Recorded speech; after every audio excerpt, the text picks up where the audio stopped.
Bonjour les comics fans et bienvenue dans un max de comics numéro 27. Cette semaine, grosse émission puisqu'on va parler des origines d'un super-héros pour une fois. Alors, exit les nanas à forte poitrine et aux tenues moulantes, on reste entre mecs.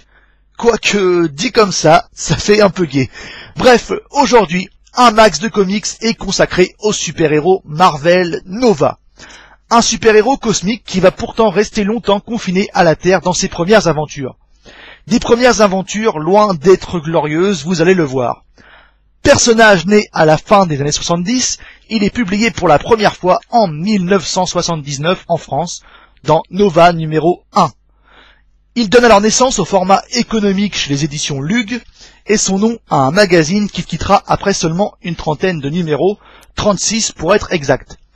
Considéré à tort ou à raison comme un clone cosmique du Amazing Spider-Man originel, son costume très designé refera son apparition dans les New Warriors dans les années 1990 et récemment vous pouvez lire ses aventures dans les Marvel Universe sortis cette année 2011 avec la mini-série super stellaire giga cosmique Realm of Kings.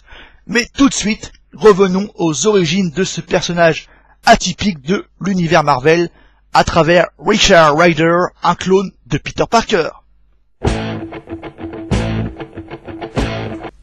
Adolescent de 17 ans, le jeune Richard Rider, riche pour ses amis, est en fait construit sur le modèle de Peter Parker. Scénarisé à l'époque par Marv Wolfman et dessiné par John Buscema, pourtant des valeurs sûres dans le milieu des comics, les dessins restent à la hauteur mais le scénario est juste médiocre. On se fait chier quoi. Alors peut-être pas comme dans des épisodes de Dazzler où elle cherche ce qu'elle va mettre comme robe et si son amour l'aime toujours, mais presque. Alors on peut dire qu'au niveau familial, c'est l'opposé de Peter Parker. Il a une famille stable, avec une mère au foyer et un père qui travaille. Quoique celui-ci va finir par avoir des problèmes d'argent vers la fin, en se faisant avoir par des usuriers du Cercle Rouge. Alors je sais pas s'il y a un rapport entre les capitalistes et les méchants communistes qui dynamitent le capital américain là-dedans, mais pourquoi pas. Bref, Richard Rider, lui, va au lycée, tous les jours avec son petit frère Bobby. Pourtant, ce n'est pas un intello comme Peter Parker. Il est nul en cours et se fait mettre la misère par son petit frère, qui le nargue en lui montrant ses 19 sur 20 en sciences et en lui demandant s'il veut de l'aide en maths, sachant qu'il doit avoir 12 ans. Donc encore ça peut être marrant.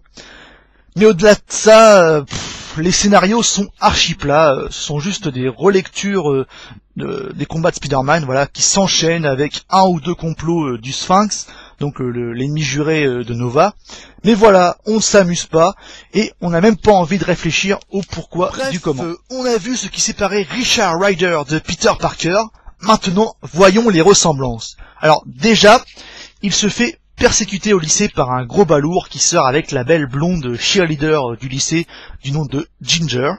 Donc forcément Richard est amoureux d'elle, un peu comme Peter Parker avec Flash Thompson et Liz Allen à ses débuts. Alors autre point commun et de taille, les ennemis. Alors vous le savez sans doute, chaque super-héros qui se respecte a un ennemi juré, sa némésis, et une flopée de super-vilains qu'on retrouve tout au long des épisodes. Et bah là, on peut dire qu'ils ne se sont pas fait chier, hein.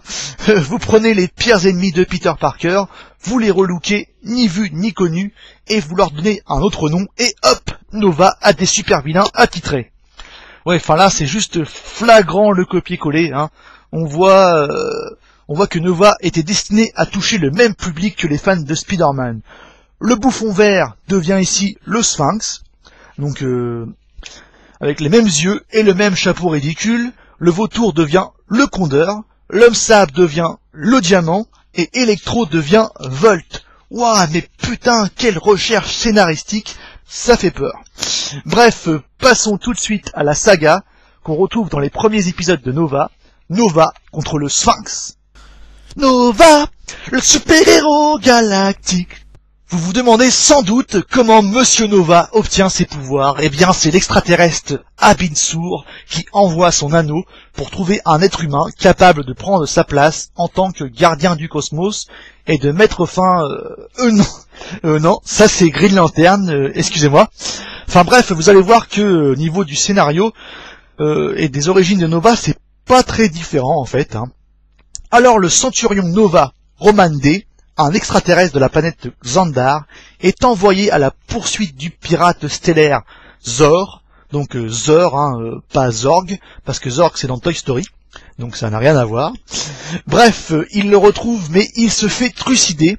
Alors, comme une histoire de Marvel ne peut pas finir comme ça, y a un mec là, voilà, qui foutait rien dans le Queens, dans le quartier du Queens, qui se retrouve avec l'armure de Nova, et hop, comme ça, voilà, il devient Nova. Que c'est beau les ellipses scénaristiques. Non, en fait, en gros, Roman D choisit Richard comme son successeur, mais on ne sait pas trop pourquoi. Voilà, il choisit comme ça, voilà, je sais pas pourquoi. Et de toute façon, dans ce que j'ai lu de Nova, j'ai jamais croisé de Zor, donc c'est le Sphinx qu'on retrouve le plus souvent. Alors le Sphinx, lui, c'est un gars un peu bizarre, hein, parce que comme son nom l'indique, il est à moitié chat, et il bouffe des croquettes entre chaque tirade. Non, je déconne, ça aurait pu un peu relever le niveau de la série, ça. Enfin bref, c'est un immortel, un ancien dieu égyptien, qui cherche un moyen de mourir. Voilà, donc c'est un peu hyper tiré par les cheveux. Donc voilà. Donc comme je l'avais dit plus haut, il va faire complot sur complot avec l'aide de ses deux acolytes, et non pas alcooliques, hein, quoique faut avoir un peu bu pour apprécier cette série. Bref, donc le Sphinx s'allie avec le Condor et le Diamant, Diamond Head en VO, donc ça fait déjà plus classe. Le Condor, lui, récupère aussi un mec qui traînait par là, et en fait un électron vivant qui devient Volt. Donc avec ça, on a l'impression de revoir toujours la même histoire chaque mois, ce qui est vite gavant, et on a vraiment hâte d'en finir. Et donc pour finir, je vais vous parler un peu des pouvoirs de ce cher Nova. Eh bien, beaucoup de personnes marquent que ce personnage vole. Eh bien, moi, je suis pas du tout d'accord, hein, parce qu'au début de la série, il ne vole pas. Il est propulsé comme une fusée. D'ailleurs, il est surnommé la fusée humaine, ce qui fait beaucoup penser au personnage de Rocket dans les New Mutants, si vous voulez une comparaison. Donc, en gros, ça fait une espèce de tourbillon là qui lui permet d'exposer beaucoup d'immeubles tout le long de l'histoire. Ah là là, c'est jeune au volant. Outre ça, il a une force surhumaine, bah ouais, forcément, c'est un super-héros. Et vous l'aurez sans doute deviné, ce n'est pas une série marquante de l'univers Marvel, je vous la conseille pas.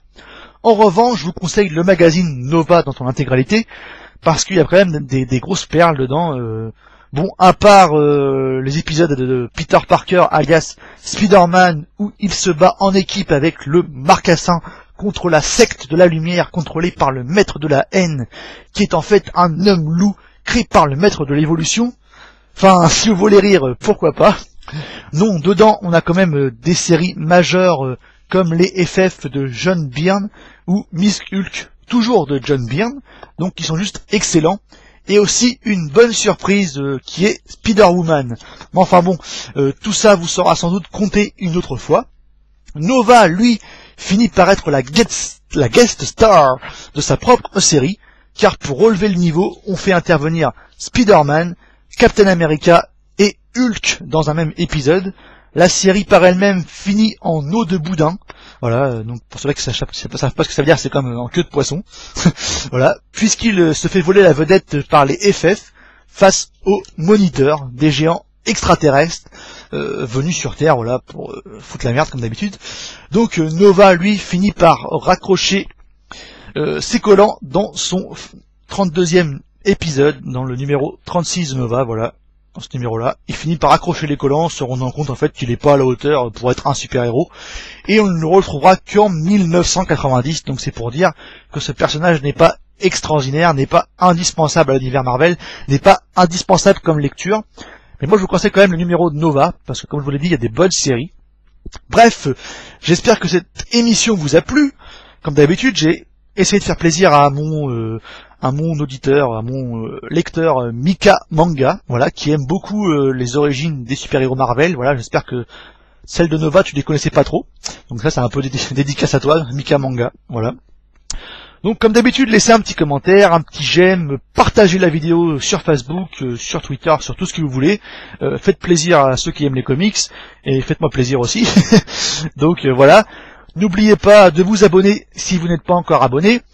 Vous pouvez m'envoyer des mails pour vous faire part de vos remarques. Si vous voulez pas écrire un commentaire, il n'y a pas de souci. Je vous répondrai. Voilà, moi je vous dis à la prochaine. Je prépare l'émission sans abonnés, hein, vous inquiétez pas, j'essaie de réfléchir comment je vais organiser ça, mais il y aura une émission sans abonnés. Allez, ciao ciao les comics fans, à la prochaine. Le super-héros galactique.